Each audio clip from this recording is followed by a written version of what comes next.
चिंतन श्री गुरुदेव दत्त श्री स्वामी समर्थ। मी शीतल तुमच्या सगळ्यांचं आपल्या चॅनलमध्ये स्वागत करते आणि याची सुरुवात करते। मंडळींनो, आज आहे 14 जून, आज आहे शुक्रवार आणि आज आलेली आहे दुर्गाष्टमी। दुर्गाष्टमी तिथी ही सगळ्यात महत्त्वाची तिथी असते आपल्या महिनाभरामध्ये।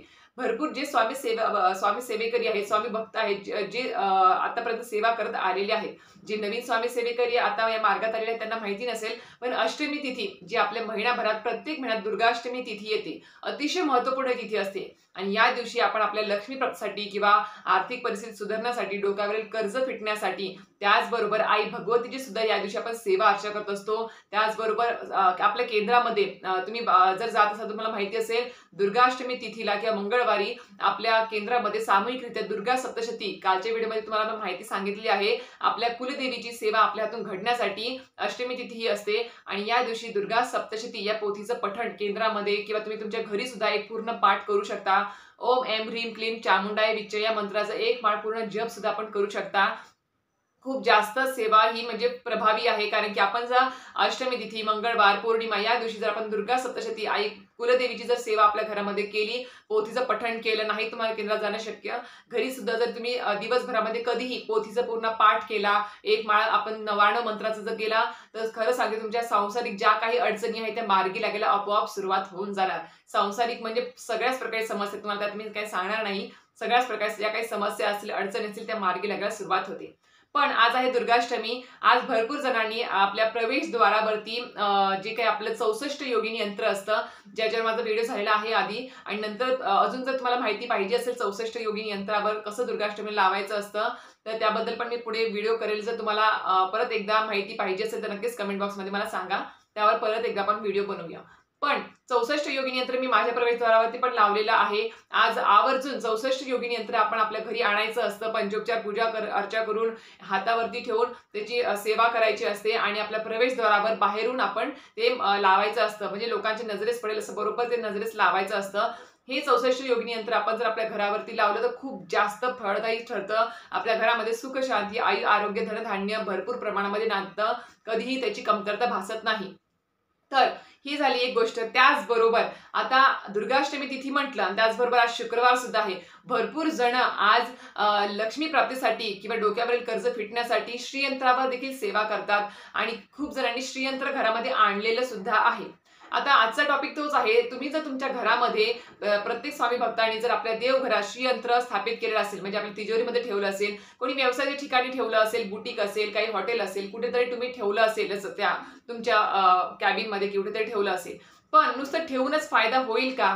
मग काय होतं, आम्ही तुम्हाला सांगतो की श्रीयंत्र देवघरात असलंच पाहिजे, श्रीयंत्र घेऊनच या, मग तुम्ही ते श्रीयंत्र आणता किंवा एकमेकाचं बघून आणता किंवा केंद्रामध्ये माहिती मिळते, थोडीफार अपुरी माहिती कधी मिळाली किंवा कानावर पडली तर आपण काय करतो, श्रीयंत्र घरामध्ये घेऊन येतो। पौर्णिमेच्या दिवशी, मंगळवारी किंवा दुर्गाष्टमीच्या दिवशी किंवा लक्ष्मीपूजन असेल ज्या दिवशी, त्या दिवशी आपण घरी आणतो सुद्धा, लक्ष्मीचं प्रतीक आहे। श्रीयंत्र आणून सुद्धा आपण आपल्या घरामध्ये ठेवतो, ज्या दिवशी आपण घरामध्ये आणतो त्या दिवशी खूप त्याची आपण सागर संगीत पूजा अर्चा करतो, पंचोपचार पूजा करतो, अभिषेक सगळ्या गोष्टी करतो आणि मग आपल्या देवारात स्थापित करतो किंवा तिजोरीमध्ये किंवा व्यवसाय ठिकाणी घेऊन जातो ठेवायला। मग ते ठेवल्यानंतर नुसतं ते फक्त ठेवून जमेल का? मला एक सांगा, नुसतं ते ठेवून जमेल का? एखाद्या आपण जर वस्तू घरामध्ये, म्हणजे आपण जर देवाचं एखादी मूर्ती घरामध्ये आणली किंवा कुठलंही यंत्र आणलं, श्रीयंत्र असेल किंवा कुठल्या प्रकारची यंत्र घरामध्ये आपण आणली, ती नुसतं आणलं त्या दिवशी आपण पूजा अर्चा करून सागर संगीत तिला आपण देवघरात ठेवलं, बस बाबा एकदा देवाऱ्यामध्ये, बस बाबा एकदा तिजोरीमध्ये, बस संपलं का? मी फक्त रोज तुला आता मग बघणार आणि लावणार आणि रोजच्या रोज देवघरामध्ये आपण त्याची आंघोळ म्हणजे स्नान घालणार, हळद कुंकू पाहणार, बस एवढंच करणार, एवढं, आणि बस दिवा धूप ओवाळली की झालं, संपलं। एवढं करून जमेल का? नाही। श्रीयंत्र म्हणजे साधे सुंदर यंत्र नाहीये बरं का, लक्ष्मीचं स्थान आहे श्रीयंत्र म्हणजे। श्रीयंत्र म्हणजेच काय की जे लक्ष्मीचं आसन आहे, ज्या घरात श्रीयंत्र असेल, जे लक्ष्मीचं आसन आहे, तिथे स्वतःहूनच माता लक्ष्मी ही प्रवेश करते आणि तिथे त्या घरामध्ये नांदते, हे त्याचा अर्थ आहे। आपल्या परमपूज्य गुरुमाऊलींनी सांगितलेलं आहे, अतिशय प्रभावी सेवा आहे। जर तुम्हाला खरंच आयुष्यामध्ये लक्ष्मी प्राप्ती व्हावी आहे, घरामध्ये जी काही लक्ष्मी येते आहे ती अखंड चिरकाल घरामध्ये टिकावी, कारण की कधी कधी काय होतं, असं नाही की आपल्याला खूप घबाड पाहिजे, करोडो रुपये पाहिजे म्हणून श्रीयंत्र घरात आणायचं, श्रीयंत्राकडे आपण ते मागायचं, असं कधीच करू नका. कसं असतं, कधी कधी अरबपती असेल, करोडपती असेल सुद्धा, ते आज आहेत पण उद्या त्यांच्यावर काय वेळ येईल ही सांगता सुद्धा येत नाही. त्याच्यामुळे भरपूर पैसा अडका मागू नका. फक्त आपल्या घरामध्ये जी काही लक्ष्मी येते आहे, जो काही पैसा अडका येतो आहे, तो घरामध्ये चिरकाल टिकावा, योग्य ठिकाणी त्याचा खर्च व्हावा आणि सगळ्या गोष्टी करून सुद्धा पैशांची बचत घरामध्ये व्हावी आणि उत्तरोत्तर त्या पगारामध्ये किंवा लक्ष्मीमध्ये वाढ होत जावी, असं आपल्याला श्रीयंत्राकडे मागणं मागायचं असतं किंवा आपण प्रार्थना करायची असते स्वामींकडे किंवा कुठल्याही देवतेकडे. कधीही आपल्याला अरबपती करोडपती व्हायचं आहे. कसं असतं, ज्यावेळेस पैसा भरपूर यायला लागतो त्यावेळेस आपल्याला बुद्धी सुद्धा भ्रष्ट व्हायला चालू होऊन जाते. म्हणूनच आपल्याला श्रीयंत्र फक्त आपल्याला लक्ष्मी प्राप्तीसाठी ही प्रभावीशाली सेवा आहे. परमपूज्य गुरुमाऊलींनी सांगितलेली सेवा आहे. खरंच सांगते आहे, माझ्या देवघरात सुद्धा श्रीयंत्र आहे. पण फक्त श्रीयंत्र मी ठेवलेलं नाही आहे देवघरामध्ये, तर त्याची योग्य ते वेळीस योग्य त्या तिथीवरती बरोबर त्याची सेवा अर्चा मी करत असते.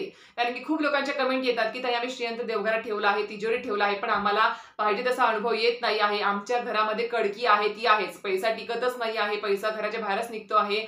आलेली जो काही पगार पाणी आहे तो सुद्धा खर्च होऊन चालला आहे. अन्नधान्य घरामध्ये टिकत नाही आहे, संपून जातं महिना अखेरीसपर्यंत. असे प्रश्न येतात. मग तुम्हाला काय वाटतं, अरे ताईंनी चुकीचाच काहीतरी उपाय सांगितला वाटतं. आम्ही चुकीचा उपाय सांगत नाही, तर आम्ही आमच्या केंद्रातील किंवा परमपूज्य गुरुमाऊलींनी सांगितलेल्या मार्गदर्शनानुसारच तुमच्यापर्यंत उपाय पोहोचवत असतो. तर कसं असतं, पूर्ण माहिती तुम्ही व्यवस्थित ऐका, म्हणजे तुम्हाला ती कळेल की कशी ती तोडगा उपाय करायचा असतो. आता तुम्ही श्रीयंत्र अजून जरी तुमच्या घरामध्ये नसेल किंवा आहे ऑलरेडी, तर आज दुर्गाष्टमी आहे. दुर्गाष्टमी तिथीच्या दिवशी किंवा महिन्यातील पौर्णिमा, मंगळवार, ज्या दिवशी अष्टमी तिथी असेल त्या दिवशी तरी किंवा नवमी तिथी असेल त्या दिवशी तरी श्रीयंत्र देवघराच्या बाहेर काढा. त्याला रोज नुसतं स्नान घालून पाणी ओतून जमत नाही, तर त्याच्यावरती पंचोपचार त्या दिवशी अभिषेक करा. पाण्याने करा, दुधाने करा, कशाने पण करा, पण महालक्ष्मीचा मंत्र म्हणत त्या श्रीयंत्रावर तुम्हाला अभिषेक करायचा आहे, पंचोपचार पूजा करायची आहे, धूप दीप दाखवायचा आहे. आणि मी तुम्हाला रोज म्हणणार नाही, पण महिन्यातून एकदा तरी किंवा आठवड्यातून एकदा तरी त्याच्यावरती कुंकुमार्चन हे झालंच पाहिजे. तुम्हाला नाही म्हणजे मी रोज म्हणणार नाही, पण रोज कुंकुमार्चन म्हणजे काय, की ते कुंकुमार्चन म्हणजे अतिशय कुंकुमामध्ये भरपूर प्रमाणात ताकद असते. जर ते तुम्ही हळदीचंच कुंकू घ्यायचं, कुठल्याही प्रकारचं केमिकलचं कुंकू घ्यायचं नाही.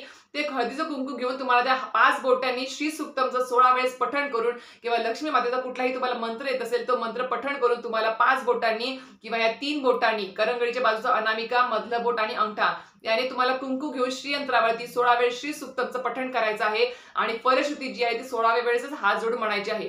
कुंकुमार्चन हे झालंच पाहिजे. आठवड्यातून एकदा करा, महिन्यातून एकदा करा, पण कराच. तरच ते जे श्रीयंत्र आहे ते अतिशय अजून त्याचं जे काही म्हणतात ना, आपण त्याला आपण म्हणजे त्याची जी शक्ती आहे, ती ऊर्जा ती आहे ती बाहेर पडायला सुरुवात होते आणि मग आपल्या आयुष्यातले जे काही प्रश्न आहेत ते मार्गी लागायला सुरुवात होतात. मी एकच सांगितले तुम्हाला, ही एक सेवा सांगितली जी तुम्ही आठवड्यातून करू शकता. मंगळवारी, शुक्रवारी, पौर्णिमा, महिन्यातून एकदा करायचं असेल तर पौर्णिमा किंवा दुर्गाष्टमी या दिवशी आवर्जून कुंकुमार्चन हे श्रीयंत्रावर झालंच पाहिजे. हे एक झालं. आता तुम्हाला रोज तर नाही सांगितले, आता माहिती की तुम्हाला वेळ नसतो तेवढी सेवा करण्यासाठी, पण नक्कीच महिन्यातून एकदा किंवा आठवड्यातून एकदा तरी तुम्ही कुंकुमार्चन करा.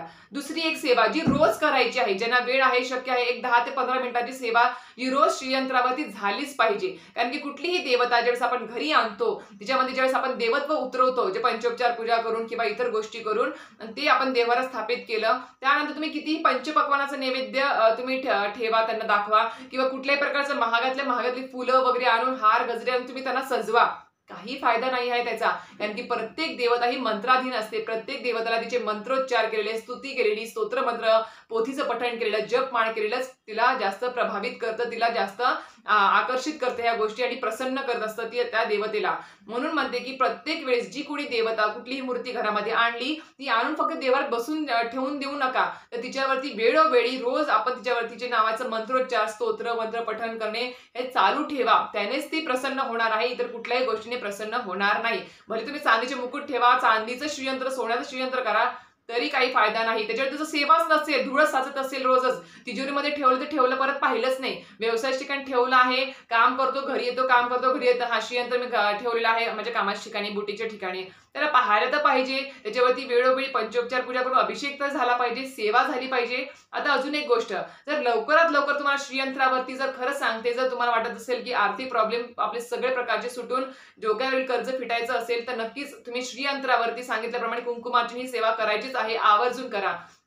दुसरी गोष्ट जी आहे ती म्हणजे रोजच्या रोज सेवा. रोज संध्याकाळी दिवे लागण्याच्या वेळेस तुम्हाला श्रीयंत्रावर सेवा करायची आहे. कारण की दिवे लागण्याची वेळ ही लक्ष्मी घरामध्ये येण्याची वेळ असते. त्यावेळेस श्रीयंत्रावरती तुम्ही काय करायचं आहे, धूप दीप लावायचा, आसनावरती समोर बसायचं आहे आणि श्रीयंत्रावरती म्हणजे कुंकू व्हायचं आहे आणि वाहिल्यानंतर धूप दीप दाखवायचा आहे आणि तुम्हाला एक वेळेस विष्णू गायत्री मंत्र, एक वेळेस तुम्हाला लक्ष्मी गायत्री मंत्र, नंतर एक वेळेस कुबेर मंत्र, नंतर एक वेळेस व्यंकटेश स्तोत्रचं पठण करायचं आहे आणि त्याचबरोबर एक वेळेस श्री सूक्तमचं पठण करायचं आहे. ही जी सेवा आहे ती तुम्हाला रोज करायची आहे, रोज. आता परमपूज्य गुरु महाराज ज्यावेळेस ही सेवा सांगितली, रोज श्रीयंत्रावरती सेवा झाली आणि तेच बरोबर कमळगट्ट्याची माळ श्रीयंत्रावरती ठेवायची आहे. कमळगट्ट्याची माळ ठेवून आपण हातामध्ये तुळशीची माळ घेऊन एक एक माळ या सगळ्या करायच्या आहेत. म्हणजे वैष्णू गायत्री मंत्र, लक्ष्मी गायत्री मंत्र, कुबेर मंत्र हे एक माळ झाल्याच पाहिजे आणि त्याचबरोबर व्यंकटेश स्तोत्रचं पठण आणि श्री सूक्तमचं पठण. ही सेवा जर रोज संध्याकाळी तुम्ही जर न चुकता जर केली, खरंच सांगते, मासिक धर्म अडचण सुद्धा सोडून जर तुम्ही ही सेवा रोज जर केली तर खरंच सांगते आयुष्यात कुठल्याही प्रकारचे तुमच्या आर्थिक प्रॉब्लेम्स राहणार नाही. शाश्वत सत्य आहे, परमपूज्य गुरुमाऊलींनी सांगितलेलं आहे. नक्कीच तुम्हाला लक्ष्मी प्राप्तीचं महिना ते 2 महिन्यातच तुम्हाला फरक जाणवेल. खरंच सांगते 1000% तुम्हाला फरक जाणवेल. कारण की नुसतं श्रीयंत्र आणणे, नुसतं घरामध्ये ठेवणे, रोज त्याला फक्त धूप दीप दाखवणे, नैवेद्य दाखवणे एवढाच अर्थ नाही, एवढाच फायदा होणार नाही, कोणालाच फायदा होणार नाही. तुम्ही किती मोठ्यातलं मोठं महागड श्रीयंत्र घरामध्ये आणा, काहीच फायदा नाही जोपर्यंत त्याच्यावरती सेवा होत नाही योग्य ते वेळेस. अजून एक गोष्ट सांगेल, तुम्ही म्हणता की ताई कुंकुमार्चने करणार, पण ती कुंकुमार्चने केल्यावर त्या कुंकाचं काय करायचं? जे आता समजा आज दुर्गाष्टमी आहे, आज मी पण कुंकुमार्चन करणार आहे, तुम्ही पण करा आवर्जून. ज्यांच्या घरामध्ये श्रीयंत्र आहे आणि ज्यांच्या घरामध्ये श्रीयंत्र नाही आहे त्यांनी आज खूप छान दिवस आहे, शुक्रवार आहे, देवी लक्ष्मीचा वार आहे आणि अष्टमी तिथी पण आहे. त्याच्यामुळे आज आवर्जून तुम्ही जवळच्या श्री स्वामी समर्थ दिंडोरी पर्यंत केंद्रातून श्रीयंत्र घरी घेऊन येऊ शकता आणि स्थापित करू शकता. आता कुंकुमार्चन केल्यानंतर आपण ते कुंकू जे आहे तुम्ही थोडा वेळ, अर्धा घंटा, 1 घंटा, दिवसभर किंवा रात्रभर ठेवू शकता. दुसऱ्या दिवशी उद्या स्नान घालायच्या अगोदर ते कुंकू बाहेर काढून श्रीयंत्र तुम्ही स्वच्छ करून घेऊ शकता. तसंही चालेल. असं काही नियम नाही की एवढा वेळ ठेवा तेवढा वेळ ठेवा, काही नाही. तुम्ही दिवसभर रात्रभर ठेवू शकता. उलट त्या कुंकामध्ये अजून जास्त शक्ती ही समाविष्ट होईल त्या कुंकामध्ये. आता ते झाल्या कुंकुमार्चन झाल्यानंतर ते जे कुंकू आहे त्या कुंकाचं काय करायचं आता मी तुम्हाला दाखवते. हे बघा, मी ज्या वेळेस कुंकुमार्चन केलेलं आहे त्या कुंकुमार्चन मी ह्या वेगळ्या डब्यामध्ये हे बघा कुंकू साठवून ठेवलेलं आहे. हे माझ्या कुंकुमार्चनचं कुंकू आहे, एवढं साठलेलं आहे. आता कसं होतं, आपण दरवेळेस जर नवीन कुंकू घेतलं तर ते भरपूर साठत जाईल, तेवढं काय आपल्या लोक संपत नाही. आणि हळदीचंच कुंकू घ्यायचं, केमिकल युक्त कुंकू घ्यायचं नाही. हे जे कुंकू आहे तुम्ही काय करायचं, जर भरपूर साठलं असेल तर तेच कुंकू तुम्ही परत रिपीट करायचं आहे ज्यावेळेस तुम्ही कुंकुमार्चन श्रीयंत्रावरती कराल त्यावेळेस. आणि हे जे कुंकू आहे म्हणजे काय होईल, जास्तीत जास्त शक्ती त्याच्यामध्ये समाविष्ट होईल आणि ती आपण ज्यावेळेस आपल्या कपाळी लावू त्यावेळेस ती जी शक्ती आहे ती आपल्यामध्ये उतरते. आणि अजून एक गोष्ट तुम्हाला सांगितलं, असा वेगळा डब्बा करायचा आहे आणि ते श्रीयंत्राचं कुंकू काढून घ्यायचं आणि वेगळ्या डब्यात ठेवायचं. अजून एक गोष्ट, ज्यावेळेस आपण आपल्या देवघरातल्या पंचपाळ जे आहे जिथे आपण हळद कुंकू अक्षर ठेवतो त्याच्यामध्ये साधं कुंकू ठेवायचं, हे कुंकुमार्चनचं कुंकू त्याच्यामध्ये ठेवायचं नाही. कारण कुंकुमार्चनचं जे कुंकू आहे ते घरातल्या व्यक्तींनीच फक्त लावायचं आहे. बाहेरून येणाऱ्या जे काही स्त्रिया असतात, सौभाग्यवती स्त्री असतात त्यांना ते लावायचं नाही आहे. ते वेगळं कुंकू ठेवायचं आपलं साधं कुंकू. कारण की ह्या कुंकामध्ये आपल्या आई भगवतीची, माता महालक्ष्मीची पूर्णपणे शक्ती उतरलेली असते. कारण की लाल रंग, लाल कुंकू तिला खूप जास्त प्रिय असतं आणि त्यानेच ती जास्त प्रभावित आणि प्रसन्न होत असते. आणि हे जे कुंकू आहे, ज्यावेळेस तुमच्या घरामध्ये एखादी व्यक्ती काहीतरी चांगल्या कामासाठी घराबाहेर पडते आहे, लहान मुलं कुठेतरी बाहेर जात आहेत, शाळेत जात आहेत, किंवा तुम्ही स्वतः रोज आपल्या कपाळी लावायचं आहे. आज जे मी कुंकू लावलेलं आहे किंवा रोज लावते कपाळी, ते कुंकुमार्चनचंच कुंकू असतं. माझे मिस्टर सुद्धा कामात जाताना तेच कुंकू लावून जातात, माझ्या मुलीला सुद्धा मी लावते. म्हणून हे जे कुंकू आहे तेच कुंकू आपण बाजूला ठेवायचं आहे आणि घरातल्या व्यक्तींनी लावायचं आहे. नोकरीसाठी बाहेर पडतात, कुठल्या चांगल्या कामासाठी बाहेर पडतात, कुठल्या डीलसाठी बाहेर पडतात तर नक्कीच हे कुंकू लावूनच मी बाहेर पडा. बघा, अनुभव आल्याशिवाय राहणार नाही आणि स्वतःच तुम्ही कमेंट बॉक्समध्ये नक्की सांगताय. म्हणून सांगेल की ज्यांनी अजूनपर्यंत श्रीयंत्र घरामध्ये आणलं आहे, तिजोरीमध्ये ठेवलेला आहे किंवा व्यवसाय ठिकाणी ठेवला आहे, त्यांनी यथासांग त्याच्यावरती वेळोवेळी पंचोपचार पूजा असेल, कुंकुमार्चन असेल आणि जी सेवा सांगितली जी रोज तुम्हाला करायची आहे, व्यंकटेश स्तोत्र, श्रीसूक्तम आणि ज्या जपमाळ मी सांगितलं त्या रोज ती सेवा झालीच पाहिजे. तरच तुमचे जे काही कर्ज असेल, जे काही पैसा अडकायचे जे काही प्रॉब्लेम असतील, लक्ष्मी प्राप्तीचे जे काही प्रॉब्लेम असतील सगळे मिटून जाणार, म्हणजे जाणारच, 100% जाणार. तर नक्कीच तुम्हाला आजच्या वेळेमध्ये कळालं असेलच की श्रीयंत्र फक्त घरामध्ये आणून त्याचा काही फायदा नाही आहे, त्याने काहीच तुम्हाला उपयोग होणार नाही किंवा कुठल्याही गोष्टीमध्ये तुम्हाला त्याचा म्हणजे जे काही अडचणी आहेत ते सुटणार नाही आहे. तर त्याच्यावरती यथासांग आपली सेवा अर्चा झालीच पाहिजे, तरच ती उपयोगी पडेल. तर अशा प्रकारे आजचा व्हिडिओ आवडला असेल तर नक्कीच व्हिडिओ लाईक, शेअर आणि सबस्क्राईब करायला विसरू नका. श्री स्वामी समर्थ.